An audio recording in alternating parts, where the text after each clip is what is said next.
Hi, welcome to Keto Life Support, where we make your keto life sustainable, fun, and low stress. I'm Kim Howerton from theketonis.com, and I'll be coming to you weekly with some of my keto besties to bring you the practical, real-world keto advice that you need. Quick disclaimer, I am not a doctor, and even if we have a doctor in the house, he or she is not your doctor, and nothing on this show should be taken as medical advice. Always check with a trusted medical professional about your personal medical concerns. Hi guys, welcome to Keto Life Support. This is Kim Howerton, and we're doing another quick episode on some key points of keto. Let's talk about macros. So by now you may have listened to a show I did about starting where I was like, don't worry about your macros. Don't worry about your macros, but let's talk about what they are because people worry about them. And I find information often helps us be less worried. If you're like me, personality-wise, anyway, lack of information, I get very tense. So macros are short for macronutrients. So nutrients come in the macro form and the micro form. As the names would imply, macronutrients are calculated in larger amounts like grams or ounces. Micronutrients are smaller like milligrams or micrograms. And micronutrients are things like vitamins and minerals. And macronutrients are the building blocks of your food. They're going to be your energy sources and your body's rebuilding sources. So we've got on the macro. So when people talk about macros, they're talking about protein, fat, and carbohydrates. Carbohydrates and fat are the two sources that are mostly your energy options. And protein is your structural elements. It's your body rebuilding macronutrient. Because as our body goes through our day, it gets broken down a little bit and then needs to be repaired a little bit, depending on who you are and how you live, somewhere between a little bit and a lot. And what we primarily use protein for is that cellular restructuring and the, muscle growth and repair. Now, you can get some energy from protein, absolutely, and that is essential to a successful ketogenic diet, the fact that your body can convert protein into a form of energy. But your primary sources are going to be, is going to be fat because we are eliminating the carbohydrates because you cannot live a ketogenic lifestyle on a high carb diet. So how many carbs you have to limit your carbohydrates to is going to be a person by person thing, but that is a terrible answer to tell people because then they never do it because they're confused. I really think when you're starting keto, you want to limit your carbohydrate intake to 20 grams. It works for almost everyone. Now, some people can tolerate a little more. If you feel the need to experiment, you go for it, but make sure you know your parameters. I recommend 20 grams or under. Now, there are some of us that do better on even fewer, but when you're first starting out, that seems to be much more tolerable. So obviously, if you're a big masculine exercising person, you're probably going to have a slightly larger tolerance, and that's fine. I'm not bitter about that. Okay, so we're limiting those carbohydrates because when you limit your carbohydrates, that is what allows your body to get into ketosis. It is the linchpin, right? So you limit your carbohydrates enough, and then you use up all of your glycogen stores. So all of the places in your body that you store glucose in the form of glycogen, and then your body is like, we are out of energy. What do we do? And it's like, oh, we need to make some ketones or else our brains won't work. So that's how you start making ketones. It's your body being, resourceful.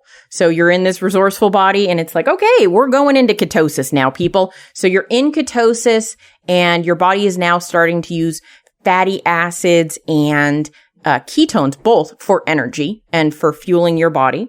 And so you're looking at eating a very low amount of carbohydrates. So you stay in that ketogenic state. So your macro for carbs, I recommend 20 grams. How much fat do you need? Depends how much fuel you need, right? So that fat is now how much fat you're eating is now your fuel source from the outside of your body. You also have a fuel source from the inside of your body because you have some body fat, and that is actually a fabulous fuel source. So you're going to be using some of that. How do you know how much fat to eat? Well, I usually tell people, let's just have you start off with how much fat do you need to not be starving, right? So because fat is what's going to help you feel satiated on top of your protein. There's often these arguments, which is more satiating, fat or protein. You can find articles that tell you either one or the other or whatever. My personal opinion is it is about both of them. You need both. If I just ate pure butter all day, I would feel disgusting. And not especially well fueled. But if I just ate lean chicken breast all day, I would feel really crummy as well. It's somewhere in the middle. You got to find the balance. So you need a certain amount of protein as a human being in the body that you are currently in. So what did I talk about earlier? We need protein to help us with our structural system. So our bodies can be broken down into two main parts. We've got our fat mass, so it's all of our body fat, and we've got our lean mass, which is everything but the body fat. Now, we need some body fat to be alive, but we might, if we're going keto, not everybody, but a lot of you probably want a little less body fat. And so we're not looking to feed the body fat. We're looking to feed the lean mass. So we're going to figure out what our lean mass is approximately. How do you do that? Well, the best way, in my opinion, is to go get a DEXA scan, DEXA. You can Google it. DEXA scan in your city, right? And you want one done for body composition. They also do ones for bone density. That's not going to help you. So body composition DEXA scan. If you can't find one or you can't afford one, then that is fine. There are some other methods that you can do. You can do something called the U.S. Navy calculator with an estimator online. There are impedance scales. There are scales like in-body scales at your gym. You can do those sometimes at like health clubs or even I've seen them at like nutrition places, like the GNC type places. So you can do those. I think all of those methods I just mentioned can be off by, 5-ish, 10% at most. Not going to get into too much trouble about misunderstanding that. So call it good enough. All right. So we now know approximately how much lean body mass we have, and we need to feed that. We need to feed it well. We don't want to, if you underfeed protein, you risk losing your muscle. That is not a good outcome. So because one of our goals is to lose body fat, but not lose muscle mass, right? That is how we improve our lot in life.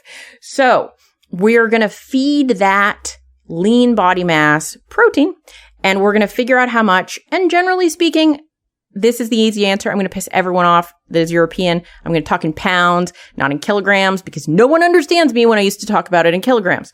So you're going to want to aim for somewhere in the neighborhood of 0.8 grams of protein for every pound of lean body mass that you have. I think that's a really good amount. It's a really safe amount. Now, if you're a little bit under, you're a little bit over, no one's going to die. You'll be fine. Now, if you are somebody that is a brittle diabetic that has significant blood sugar issues when you eat protein, this may not apply to you. You may need to do a little bit less protein. You're going to need to eat to your meter. You're going to need to dial that amount of protein in based on what your blood sugars are doing and what keeps you in a safe range. But for the average person going keto, I find that if it's 0.7, that's totally fine. But that sort of 0.7, 0.8 area is one, enough protein that they don't feel deprived, and two, enough protein to take care of their lean body mass so they're not losing any. Now, if you are a super fit athlete person who's in the gym killing it all the time, you can certainly bump that amount up. I don't necessarily recommend a lot less. Now, I will be perfectly honest. I used to be a lot more cautious about protein. I will go into protein as a whole topic in a much longer episode. But I really find this amount of protein works for most people. And so that is what I recommend. Your results may vary. We'll dial it in, but this is a general talk about macros. And then, so you're eating less than 20 grams of carbs, around 0.8 grams of protein per pound of lean body mass. And then you're going to be eating fat to satiety. And people are like, I don't know what that looks like. It's generally speaking in a range of 1:1 to 2:1 with your protein. So if you were eating 80 grams of protein, you might be eating 80 to 160 grams of fat. And at the beginning of your keto journey, you'll probably be on the higher end of that fat range. But really, as you become fat adapted, your hunger will diminish. You should listen to that diminishing of your hunger. Don't just get into a habit that fat is tasty. And you can bring that down. Less fat isn't necessarily better than more fat if it makes your keto less sustainable. We are focusing on a sustainable lifestyle change, and fat makes it more sustainable. So we'll talk more about the nitty-gritty details, but that is an overview of some sane approaches to macros, in my opinion. So take care. All right, bye guys. Thank you so much for joining us on Keto Life Support. If you'd like more, you can join our friendly Facebook group, Keto Life Support. Can't find it? Go to ketolifesupport.com. If you ever want to suggest a topic for discussion, that would be the place to do it. We'd really, really appreciate it if you would go to your podcast app and subscribe, because that's awesome. And what would be super awesome is if you'd be so kind as to write a review for us.